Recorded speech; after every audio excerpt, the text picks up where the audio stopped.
Thank you very much for coming today. I'd like to introduce Michael Metrinko, who has spent over 40 years in the Middle East off and on, and is one of the State Department's foremost Middle East specialists, having been called on by all the other agencies of government to routinely brief them on the Middle East. Michael's career started after his MPA from Harvard as a Peace Corps volunteer, first in Turkey and then in Iran.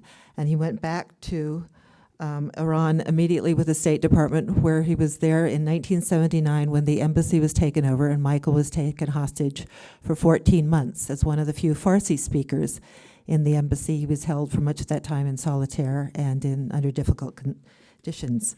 When they were finally released, he continued to serve in the Middle East, in Yemen, Iraq, and Afghanistan, and so and as well as for several years in Tel Aviv and in Israel. So his entire career has been spent in that region of the world.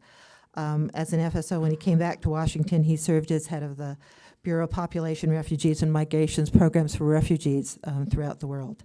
Most recently, following the attacks on September 11th of 2001, he had retired and then came back and has spent 5.5 of the last 7 years in and out of Afghanistan, first as a senior advisor for the embassy there, the U.S. Embassy in Kabul, second to NATO and ISAF troops working on what are called provincial reconstruction teams, and finally, most recently, with a private firm, DynCorp.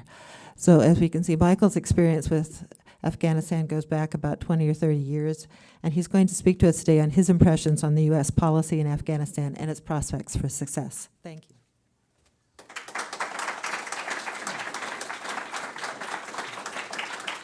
Thank you, Professor Merrill. I'm not going to speak for too long. I'd much rather answer questions or to have questions discussed, because I could go on all day and all night and into next week just talking about Afghanistan, but that would bore everybody eventually. So I'll be brief. The only country Susan forgot to mention that I served in the Middle East was Syria. I also had a long stint there, way back at the beginning of my State Department career.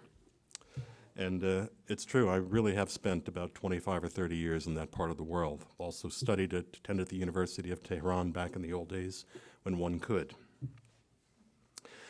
I went to Afghanistan for the first time in the year 1971. I was a Peace Corps volunteer in Iran, went to Afghanistan, spent about 10 days there on a vacation, loved it.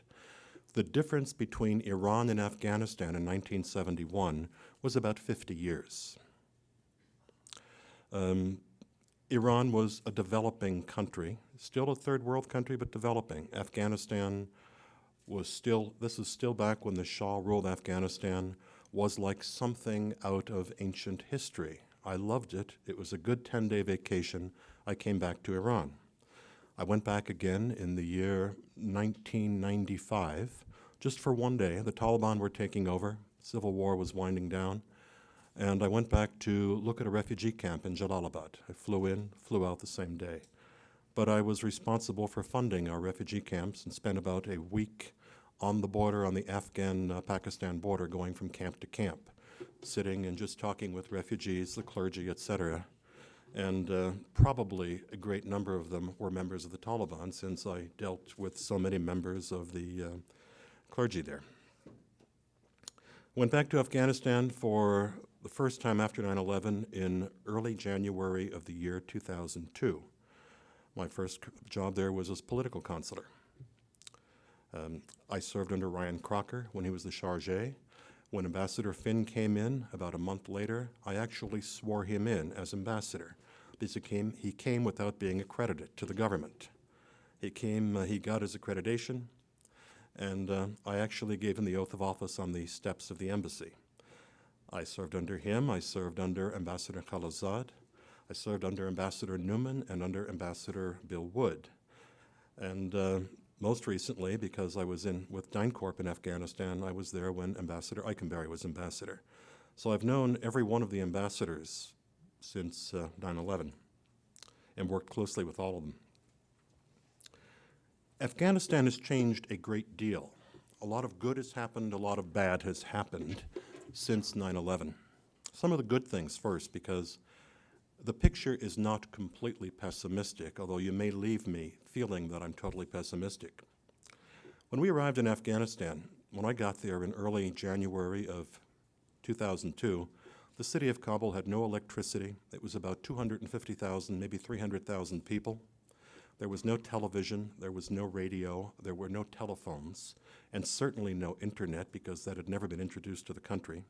1/3 of the city was a flattened ruin. It had been demolished under bombardment during the Afghan Civil War when Afghans started killing each other with wild abandon. 1/3 of the city was rubble, literally rubble. No one lived there.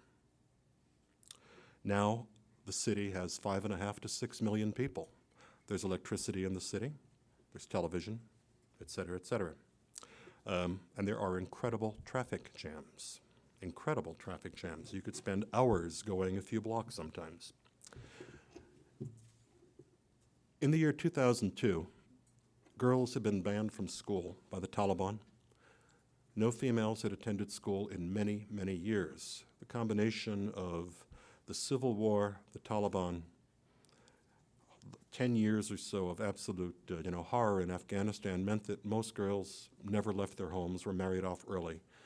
And the population was probably about 90% illiterate.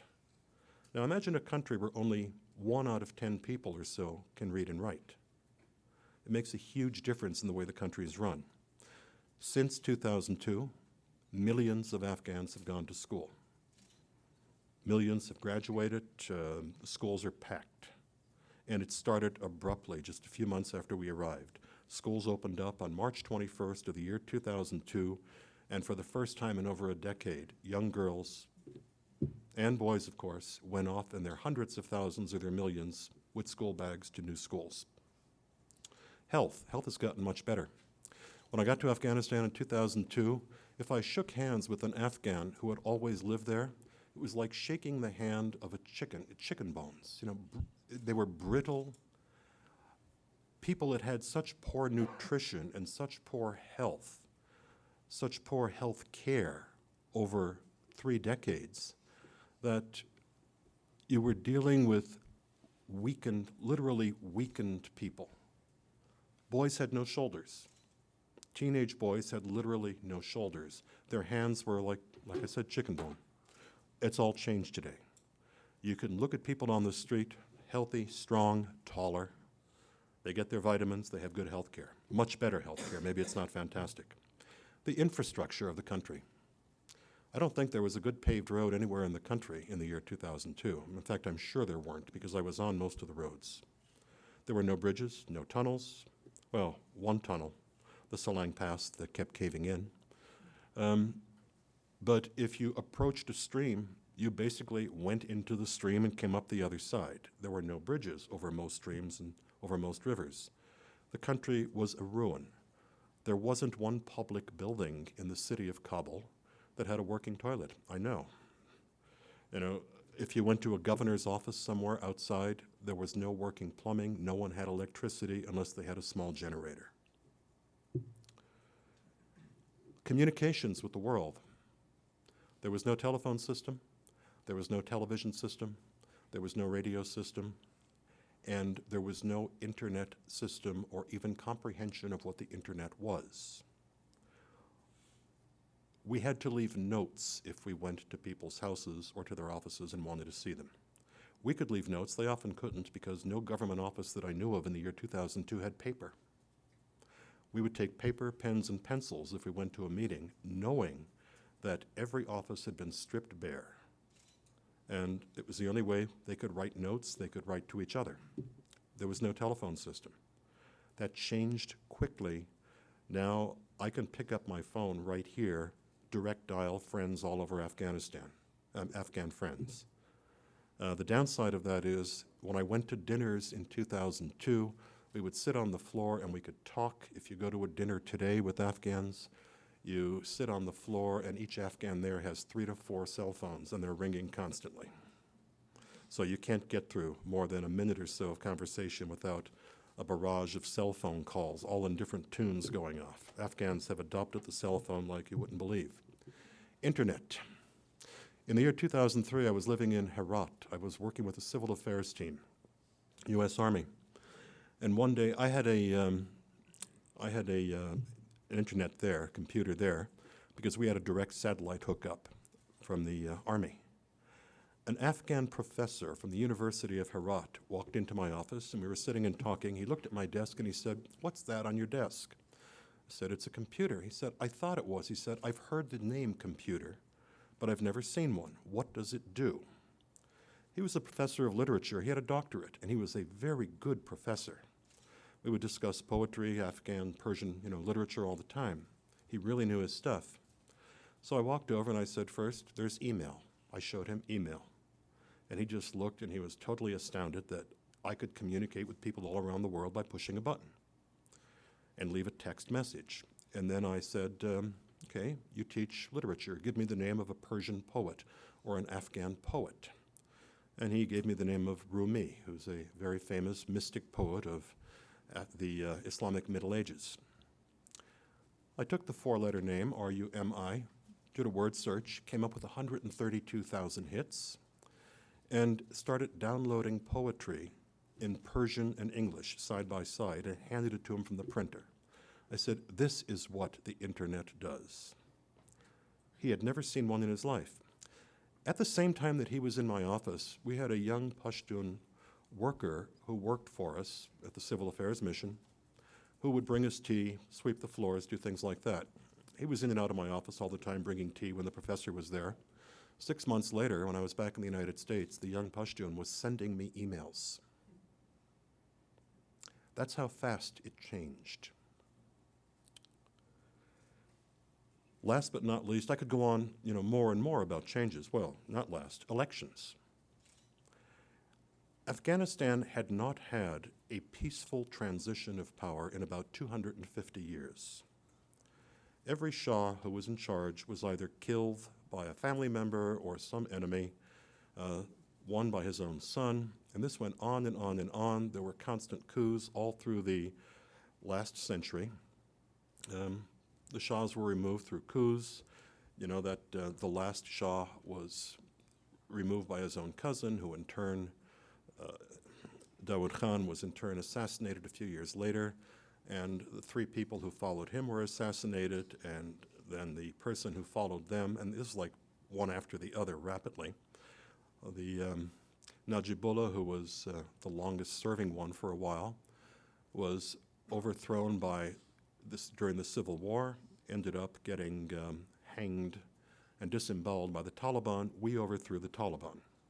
So Karzai was really, except for one transfer of power during the Civil War, which was done by force, but not by lethal force, when Professor Mujahidi turned over power to Professor Rabbani. But it was done with force, physical force on Mujahidi, but not lethal, and he was allowed to stay alive, and he's still kicking.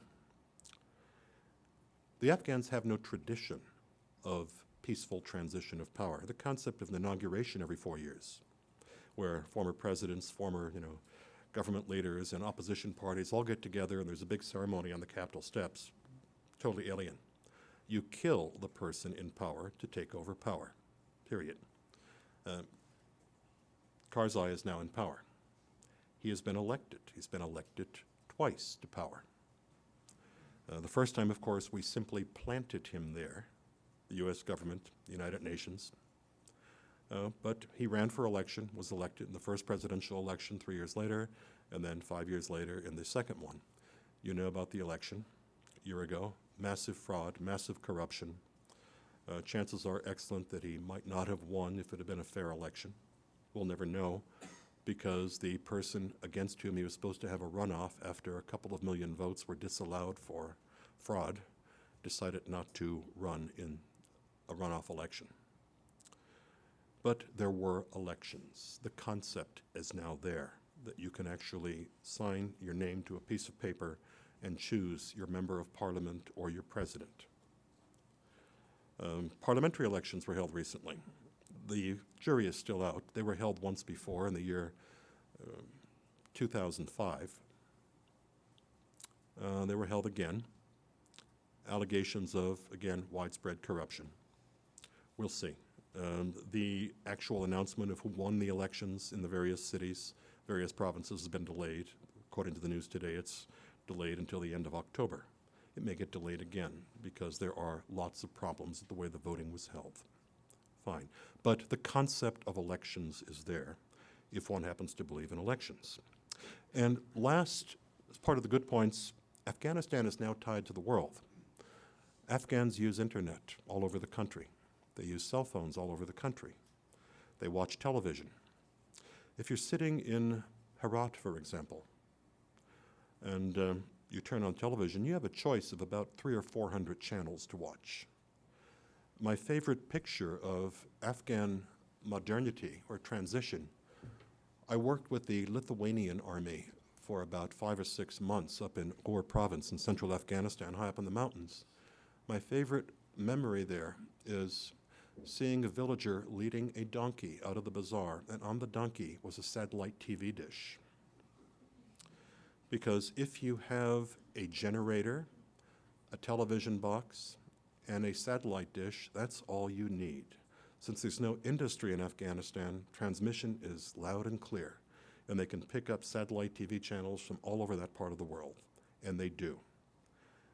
The Afghans have developed a real self-identity with the rest of the Muslim world, something they did not have before. I remember going in the year 2003 in Herat to try and explain to the head religious figure in the city of Herat why we had entered Iraq. And he looked at me and said, "I don't care about Iraq." He said, "They were on the side of the Soviets." And he used a curse word, telling me where the Iraqis could all go. And that was fine. He didn't care about the rest of the Muslim world. His world was Afghanistan. But because of television, every battle in Iraq, every incident in Lebanon, every incident in the West Bank, the Gaza Strip, or anywhere else is now broadcast all over Afghanistan. And for the last several years, there have been increasing demonstrations, increasing strident voices coming out of the mosques, mobs, etc., about why is America doing this to Palestinians, why is America in Iraq? So they're developing a very strong Muslim identity. Now the bad things. Change came very quickly. Afghanistan went from medieval times to modern times in the space of about 7 or 8 years, and it's not working. It simply is not working. There is no one in this room, there is no family represented in this room that could go through the changes Afghan society has gone through and not be in a state of trauma today. Everything from, radio, television, electricity, automobiles, identification with the world, and the arrival of a couple of 100,000 foreigners in the country. Change came far too quickly. And people can't handle it like that. Corruption.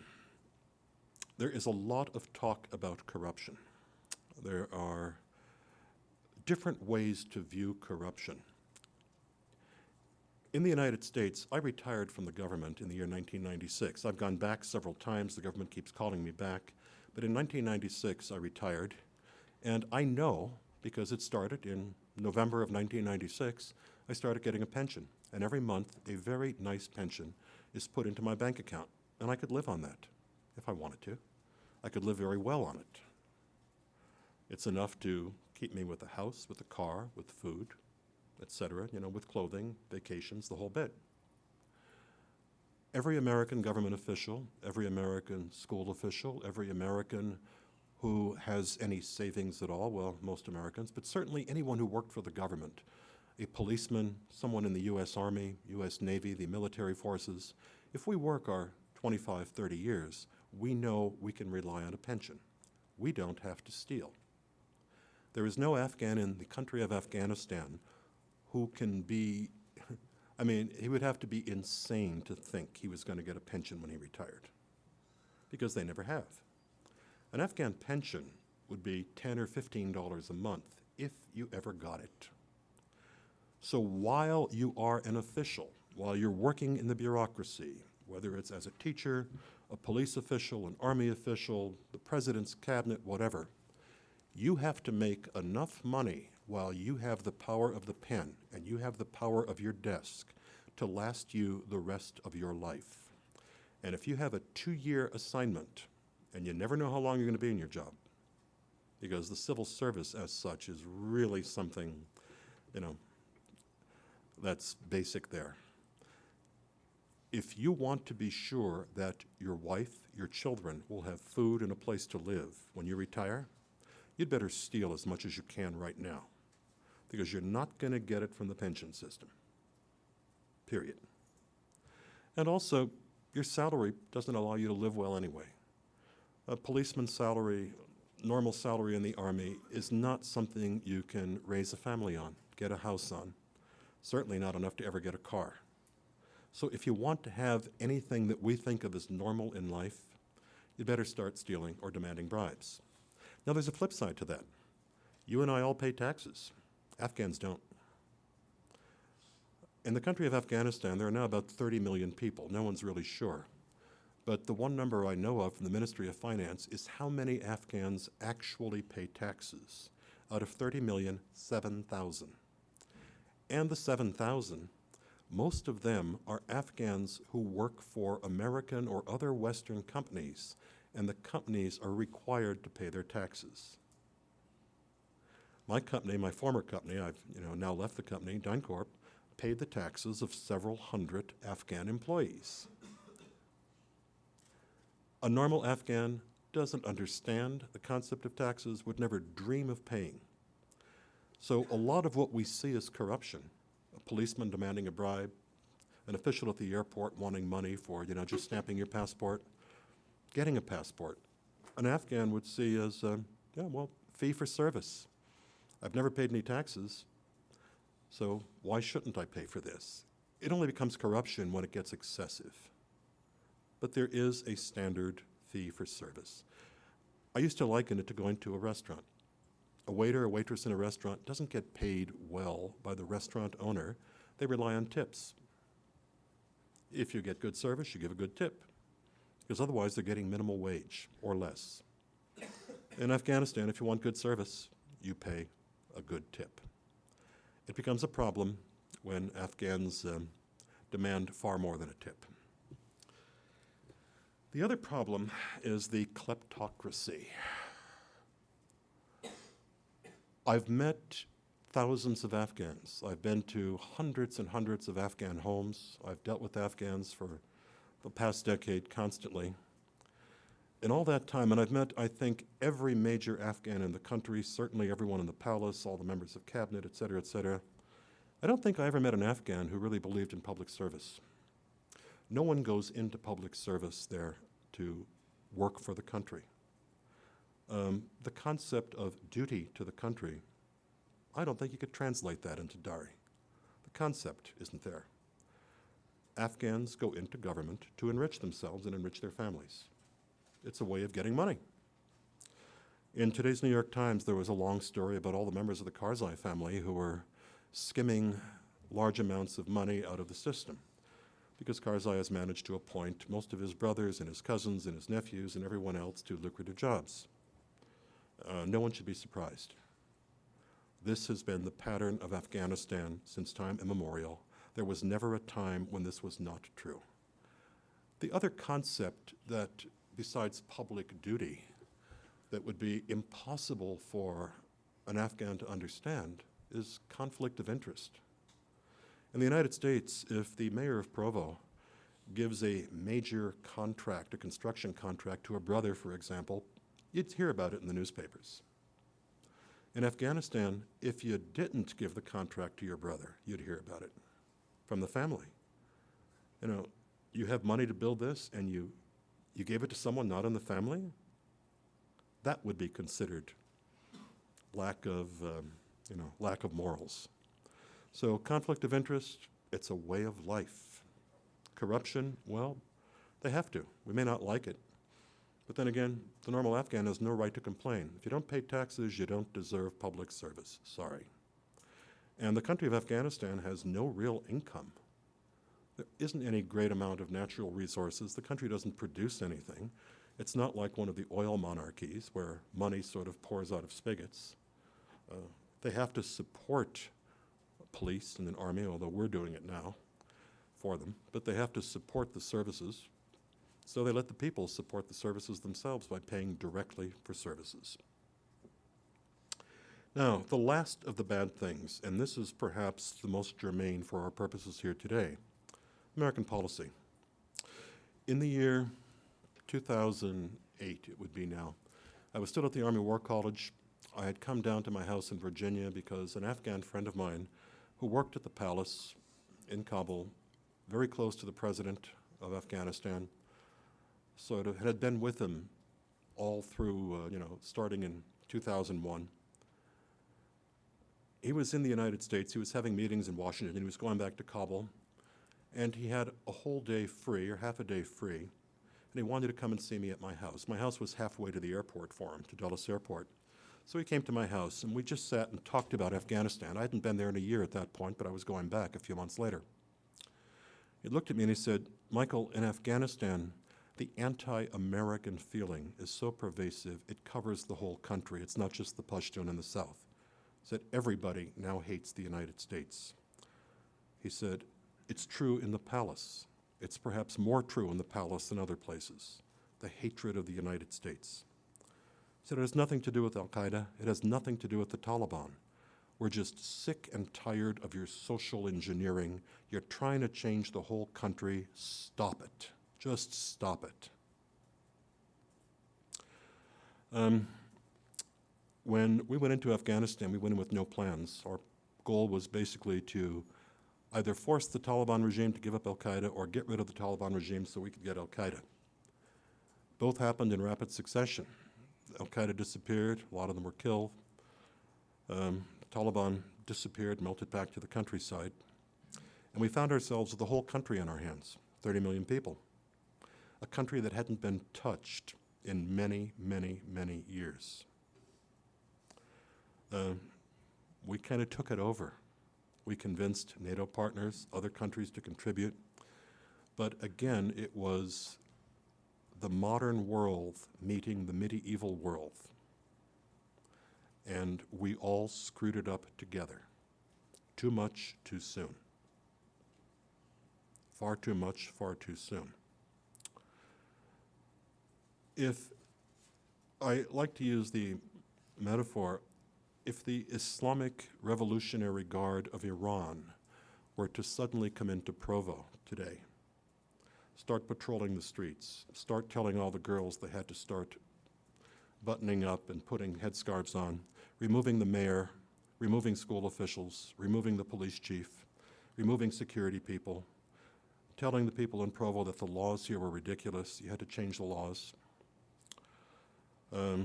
doing everything from patrolling to harassment, and then starting to search out, house by house, for former members of the government here, going after the former mayor, the former governor, going after people they suspected were hostile to them.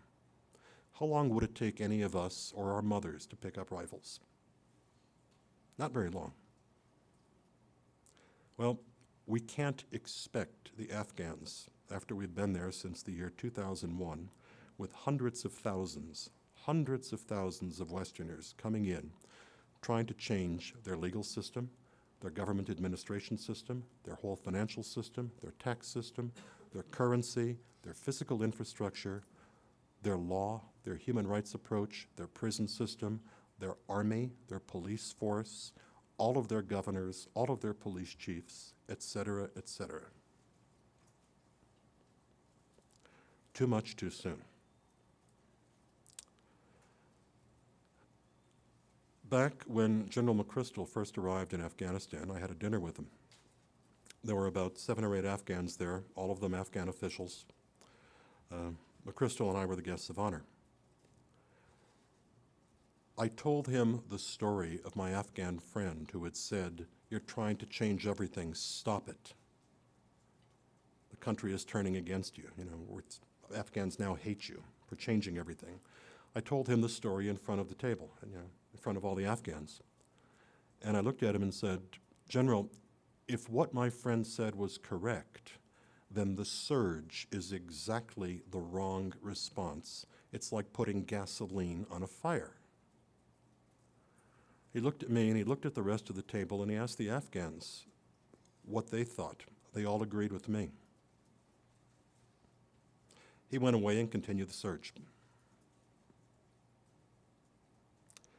I could go on. I'm just warming up. I could be here 24 hours. I would need an occasional glass of water or something, but I would rather open it up for questions. I say this, by the way, I like Afghanistan. I've decided not to go back for a while. I left there in June. I've seen Afghanistan from the point of view of the Army because I spent 2 years at PRTs. I was at an American Civil Affairs mission. I was down in Farah province in the desert for half a year with American NATO Army. I was in Herat for almost a year at 2 different times. And my last military assignment was directly to NATO when I served with the Lithuanian Army, actually, living in a tent up in the mountains with a whole big bunch of Lithuanian soldiers, building up a PRT from scratch. I've looked at Afghanistan from the point of view of American policy, American State Department politics. I was the political counselor, and when the new Afghan parliament, the first one, was elected, I was asked to return to Kabul from my PRT and to take on the job of senior advisor to the embassy or to the American government for the Afghan parliament. I spent every day for a year and a half with Parliament. I knew every member of Parliament, and but when I say that, I was with them from early morning till late at night. I was the only American who had written permission. I had to get written permission to dispense with security. When I went out alone or with Afghans. I would get dropped off by a driver from the embassy occasionally, but very often Afghan friends would just pick me up, or I would walk or take a taxi. I had to actually sign waivers for 2 different ambassadors that I would not hold them responsible if anything happened to me. But I did this for 5 years. DynCorp also gave me that leeway. I was out every night. So when I say what I've been saying, it's not because I dislike Afghanistan, because I looked at it from an ivory tower. I'm saying what it was like on the street and on the ground. It's a point of view that relatively few of our State Department and military colleagues have from there. It's a different point of view. But I would be happy to answer questions. And I don't know how you want to do the questioning, but... We'll bring the mic to you.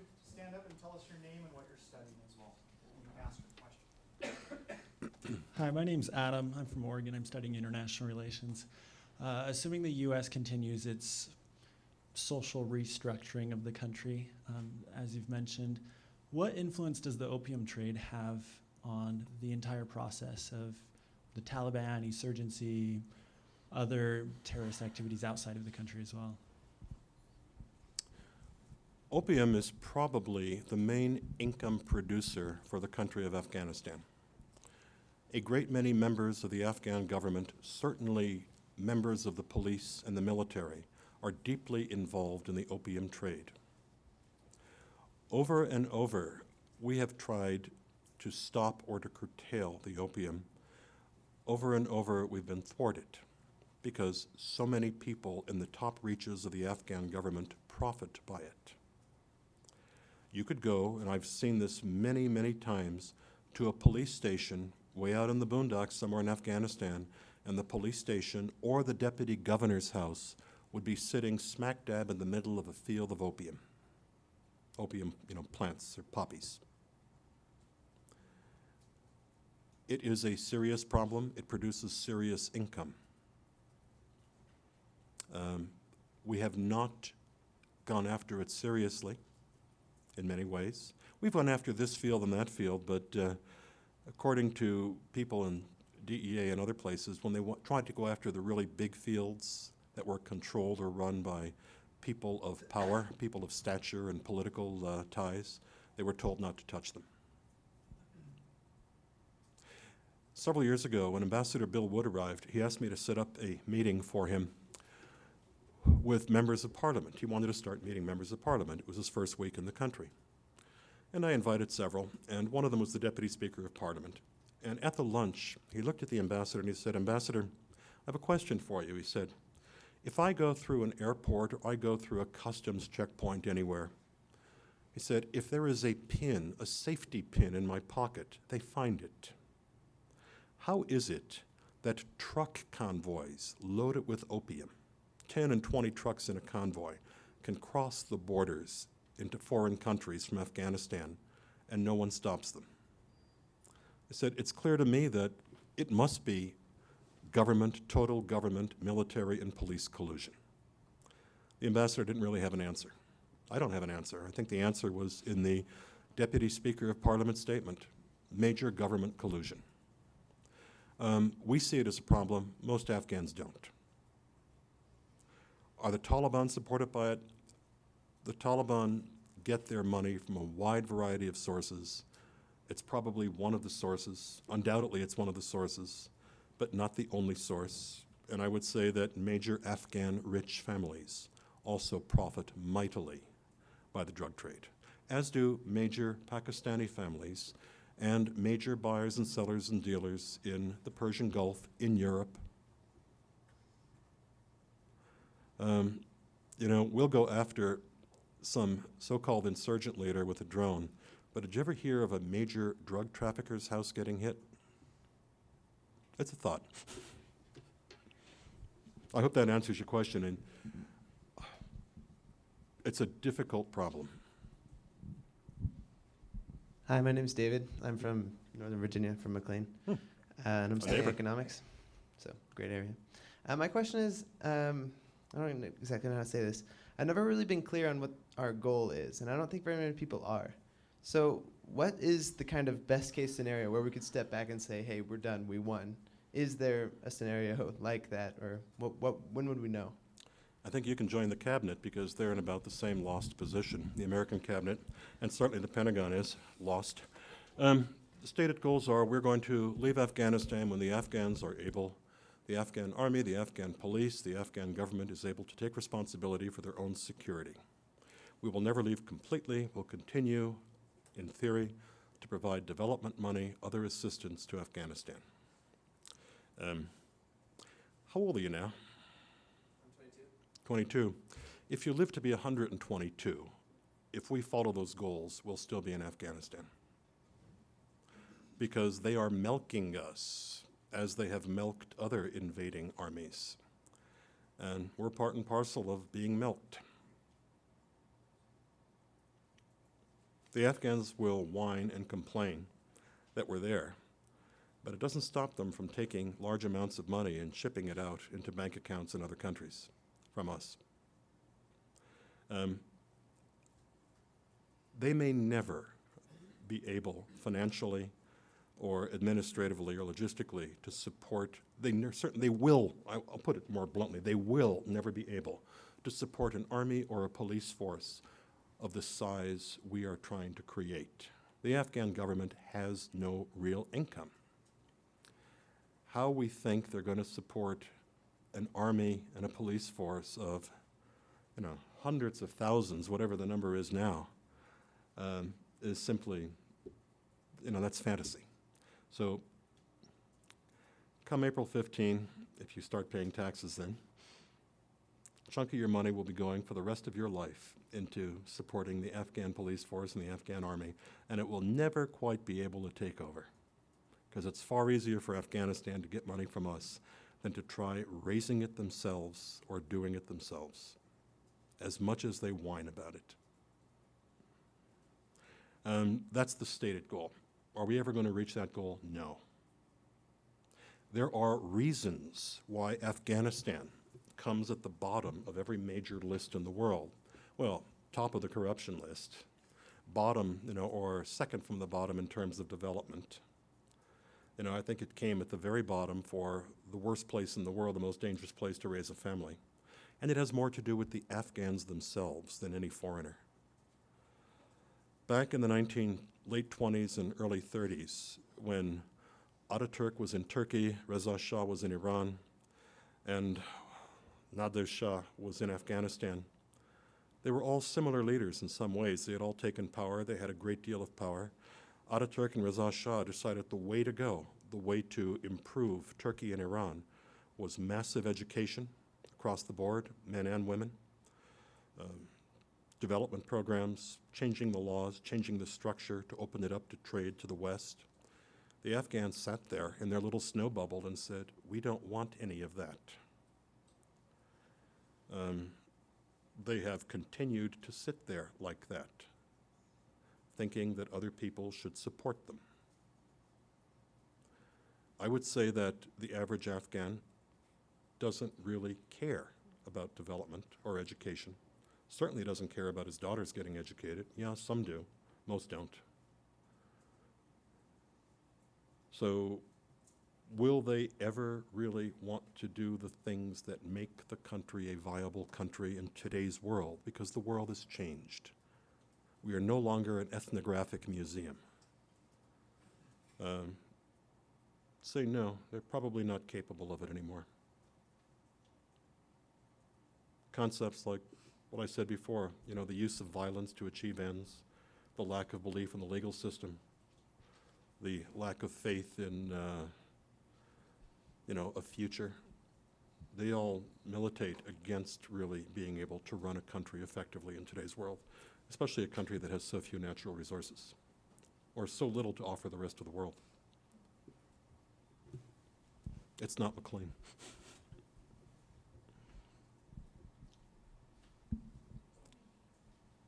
Hi, my name's Cindy, and I'm a family life major here. I'm a senior. Okay. And my question has to do with the circumstances of women and girls there, because it seems like they've gotten to get an education, but at the same time, I feel like because of the war, a lot of them are now refugees or displaced people, and but then if we pull out, then what's going to happen to them? Like, is there any way that their circumstances could get better, or how would either way, I feel like we'd be stepping on eggshells. Professor Merrill is really going to be upset with me when I start answering this question because we touched on it yesterday. We can only do so much in another country. I cannot walk into a home here in Utah and tell a Utah family how they should live. I can't do that. I have no right to do it. Whether or not I agree with the way they live, I cannot tell them. I don't believe we have the right to interfere in family life in Afghanistan. I remember taking a small delegation of American women from the American Congress to talk to, I was the control officer. They had arrived in Afghanistan in 2006. And I had taken them to meet with some of the women's rights activists in the Afghan parliament. When Afghan women are strong, they are very strong. They are like linebacker strong because they've put up with so much. And there are women in parliament who are fantastic, incredible, intelligent, committed, strong women who've faced horrible, hardships all their lives. We were having a meeting with some of them, and the American delegate said, what can we do in the American Congress to help you? And the Afghan women's response was, shut up and don't do anything. We know how far we can go. We know what we can do. We'll do it ourselves. We know what we want. We don't need you to tell us what you want. And she said, besides, every time you open up your mouths or say something in the American Congress about women here, there's a reaction that sets us back here. The men get upset. Stop interfering. We can encourage things like education, basic education. But there's a certain point where we can't go much farther. The Afghans will do it themselves. I can give you an example of doing it themselves. Last year, the Afghan parliament passed a Shiite family law bill, which nobody really bothered to read. It was passed, it was a big law, and then when it was passed, without much notification to the public or anything else, and people started reading it, it was only addressed to Shiite families. Fine, it's, maybe a quarter of the Afghan population. Maybe not so many, maybe a fifth of the Afghan population. But it put the women in a very terrible position, sort of stipulating that they were under their husband's control for everything and this and that and going on, and using some terms in it that were actually physically offensive about women. That they had no right to refuse their husbands, for example. Hazara Shiite girls and school kids started big demonstrations against this law, to the point where one of the schools leading the demonstration, and these had nothing to do with the United States. One of the schools leading the demonstrations was actually attacked by, the leading Hazara clergyman in that part of the city. And he demanded, the school had close to 3,000 students, and he demanded that all the Hazara, all the Shiites in the school leave the school. It's a totally Shiite school. He demanded they all leave because of what they were saying from the school about the law, that they leave the school and go off to another school to study. Out of 3,000, about 10 left. And they had to because their fathers worked for, people who forced them to do it. But the other 3,000 stayed. They know how to handle their own rights. What we can do for women that works is improve the medical condition, yes. The education opportunities, yes. But it's hard to get into the rest of it for us. Family, it's like police never want to get involved in domestic arguments. It's really difficult. You're welcome. That's our time. So. Okay. Thank you very much.